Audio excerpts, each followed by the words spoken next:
we're going to talk about some of the top terms and concepts that any hyperbaric practitioner really needs to know and be familiar with, not only for themselves and their staff, but also to be able to explain to patients or other healthcare practitioners as they're trying to develop their hyperbaric business and practice. Okay, first one, super simple, HBOT, hyperbaric oxygen therapy. What is hyperbaric? Hyper is increased, baric is pressure, oxygen therapy.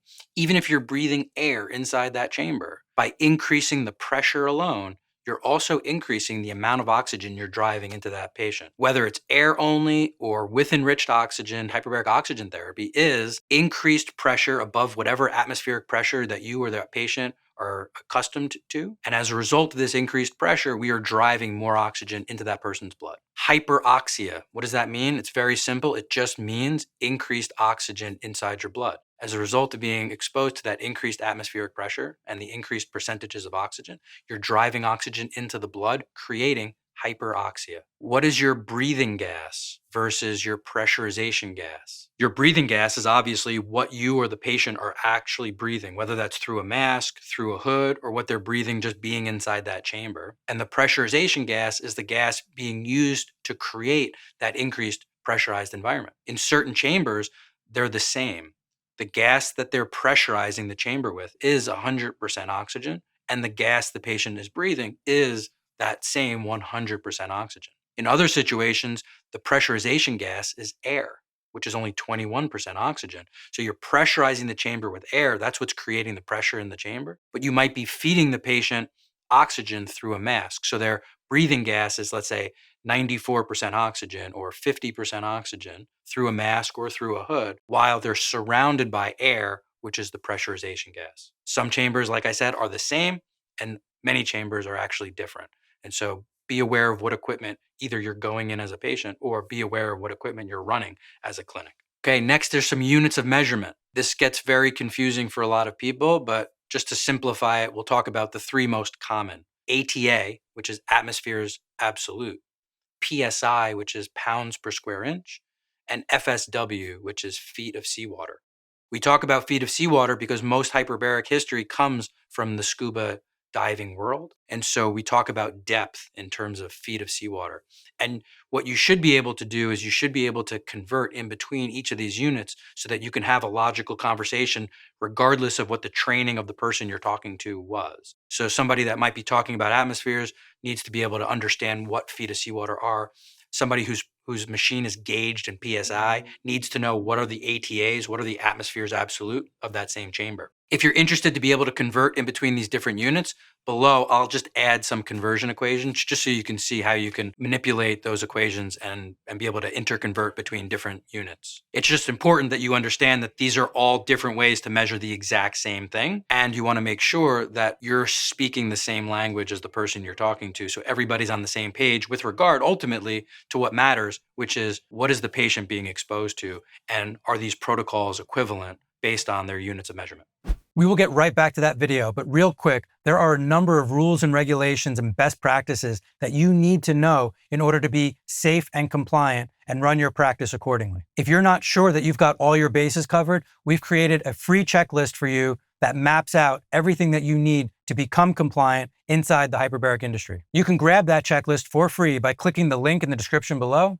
And now back to our video. Dive tables, bottom time, and air breaks. A dive table would be a picture representation of what the treatment looked like. So what you'll see is that there's a period of descent followed by a period at bottom time, which is the actual treatment period.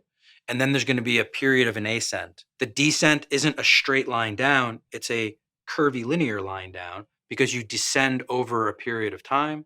You then get your treatment for whatever period that's going to be. And then again, you ascend slowly back to the surface. The dive table tells you a lot. It tells you the length of time it took to get to that depth. It tells you the length of time they were at the bottom, which is their treatment depth. And then it shows you the period of time it took to get back to the ascent. It'll also tell you what they were breathing. So were they breathing air? Were they breathing oxygen?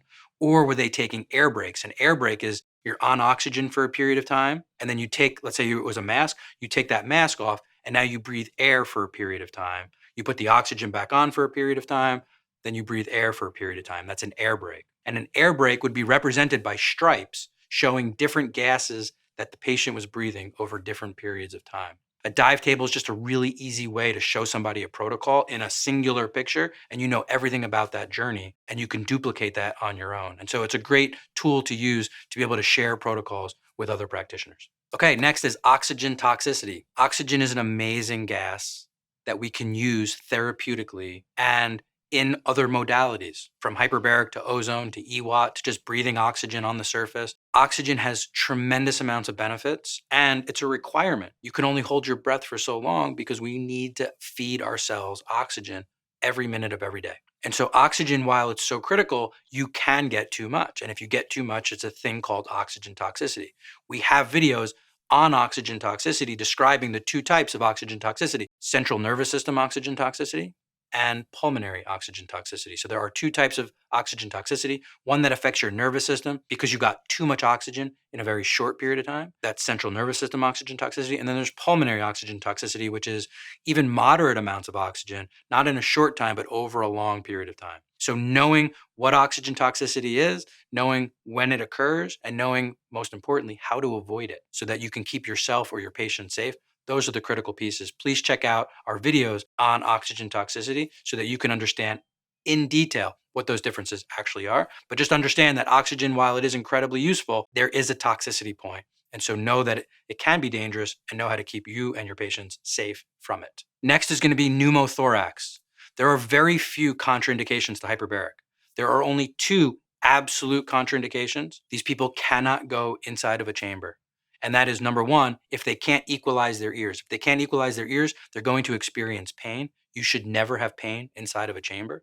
And so if they can't equalize, they can't go. So one of the absolute contraindications is the inability to equalize. The other absolute contraindication is a pneumothorax. A pneumothorax is a popped lung.